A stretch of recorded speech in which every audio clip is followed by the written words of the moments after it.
दहीहंडीच्या फ्लेक्सबाजीवरून खेडमध्ये राजकारण रंगलं.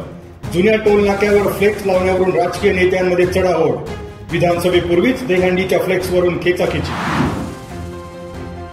माजी सरपंच पुंडलिक कोहिनकर यांच्या उपोषणाला शिंदे सेनेच्या जिल्हाध्यक्षांची भेट. जिल्हा प्रमुख भगवान कोकळकर यांनी दर्शवला उपोषणकर्त्यांना पाठिंबा. आम आदमी पक्षाने दिला उपोषणाला पाठिंबा. आनंद वार्ता.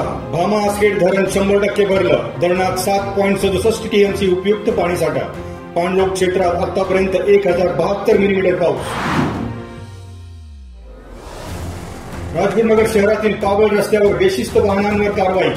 खेड पोलिसांकडून 107 दुचाकी आणि 4 चाकी वाहनांकडून 52,500 रुपयांचा ऑनलाईन दंड वसूल.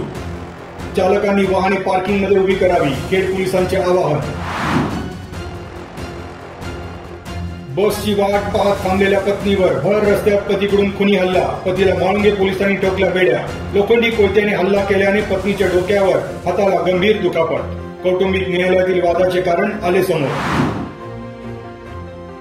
पोलीस असल्याची बतावणी करून चाकणमध्ये सेवानिवृत्त शिक्षकाला लुबाडले. तळेगाव चाकण रस्त्यावरील चाकण गिफ्ट हाऊस समोरील प्रकार. चाकण पोलिसात 2 अज्ञातांविरुद्ध गुन्हा.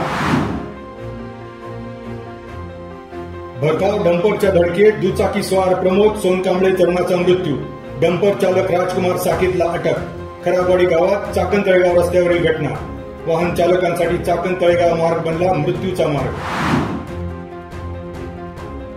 इंस्टाग्रामवर महिलेच्या नावाने फेक आयडी तयार करून फोटो केले अपलोड. सोशल मीडियावरील फोटो हटवण्यासाठी महिलेला धमकी. आळंदी पोलिसात 21 वर्षीय महिलेची फिर्याद. एकावर गुन्हा दाखल. कोयळीतर्फे वाडा विकास सोसायटीची निवडणूक बिनविरोध. अध्यक्षपदी शंकर दाते तर उपाध्यक्ष म्हणून सिंधुताई पानमन यांची निवड. कहू कोयाळीतर्फे वाडा आणि दरकवाडी या 3 गावांची संयुक्त संस्था.